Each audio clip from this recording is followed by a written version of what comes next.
ഗായത്രി ഇതിലേക്ക് വരാൻ ഏറ്റവും കൂടുതൽ ആഗ്രഹിച്ച അല്ലെങ്കിൽ സപ്പോർട്ട് ചെയ്തതും ഒക്കെ ആയിട്ടുള്ള കാര്യങ്ങൾ എന്തൊക്കെയാണ്? ഞാൻ പറഞ്ഞില്ലേ, ഞാൻ ലുലുവിലൊക്കെ പോകുമ്പോ ലുലു ഫാഷൻ വീക്കിലൊക്കെ ഇങ്ങനെയുള്ള റാം വാക്സ് കാണാറുണ്ട്. അല്ലെ ഷോസിനൊക്കെ പോകുമ്പോ ലൈക്ക് നമ്മൾ ഷോ കാണാൻ പോകുമ്പോ ലൈക്ക് അവിടെ നിൽക്കുമ്പോൾ നമ്മളിങ്ങനെ മാനിഫെസ്റ്റ് ചെയ്യും എന്തെങ്കിലും ഒരു ദിവസം നമുക്ക് ആ റാമിൽ നടക്കാൻ പറ്റിയിരുന്നെങ്കിൽ എന്ന്. അതായിരുന്നു എന്റെ ഏറ്റവും വലിയ മോട്ടിവേഷൻ.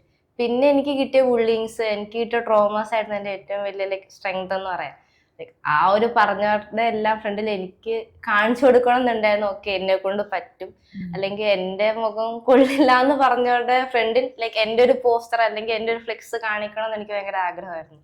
അതായിരുന്നു എന്റെ ഏറ്റവും വലിയ ലൈക്ക് ഡ്രീം. അതിനു വേണ്ടിയിട്ടാണ് ഞാൻ കുറെ ഫൈറ്റ് ചെയ്തത്.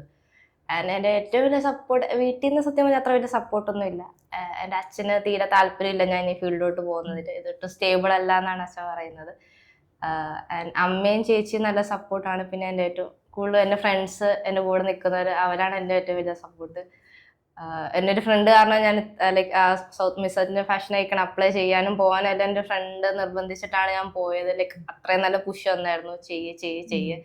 അപ്പോൾ ഞാൻ അവിടെ ചെന്നിട്ട് എന്നെ കൊണ്ട് പറ്റുമോ പറ്റില്ലേ ഭയങ്കര ഡൗട്ടിങ്ങിലായിരുന്നു. കാരണം അവിടെ ചെന്നപ്പോൾ അവിടെ ഉണ്ടായിരുന്ന എൻ്റെ കോമ്പറ്റീറ്റേഴ്സ് അല്ല എൻ്റെ ഒപ്പം പാർട്ടിസിപ്പേറ്റ് ചെയ്തതിൽ പകുതി പേരും ഭയങ്കര എക്സ്പീരിയൻസ് ഉള്ളവരായിരുന്നു.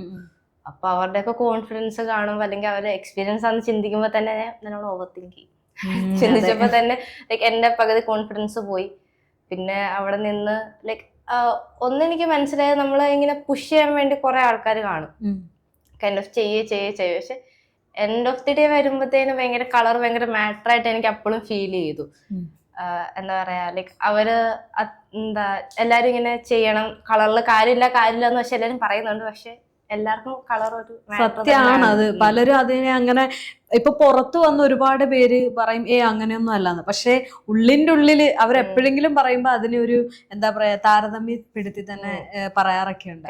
ആഫ്റ്റർ ഞാൻ ടൈറ്റിൽ വിന്നർ ആയി കഴിഞ്ഞപ്പോ പോലും എൻ്റെ അടുത്ത് കുറെ പേര് വന്ന് സംസാരിച്ചു, കളറിലല്ല കാര്യം, കണ്ടില്ലേ കിട്ടിയെന്നൊക്കെ പറഞ്ഞെങ്കിലും പക്ഷെ ഇതുവരെ ലൈക്ക് എന്നെ ഇപ്പോ അവരുടെ ഒരു അത് കഴിഞ്ഞിട്ടുള്ള വർക്കിനോ അല്ലെങ്കിൽ അവരുടെ കാര്യങ്ങൾക്കോ എന്നെ ആരും ഇതുവരെ വിളിച്ചിട്ടില്ല. പിന്നെ ഞാൻ നോക്കുമ്പോൾ എൻ്റെ ഒപ്പം സെക്കൻഡ് ഇട്ട് തേർഡ് ഇട്ട് ലൈക്ക് പിള്ളേരെയൊക്കെ നെക്സ്റ്റ് ഡേ തന്നെ ലൈക്ക് പുതിയ അവർക്ക് ഷോസ് ലൈക്ക് അങ്ങനെയൊക്കെ. നമ്മളെ എപ്പോഴും ഈ ഒരു കളറിന്റെ പേരിൽ മാറ്റി നിർത്തുന്നതാണ് ലൈക്ക് ഇത്രയൊക്കെ ആയിട്ട് ഞാൻ കണ്ടുവരുന്നത്.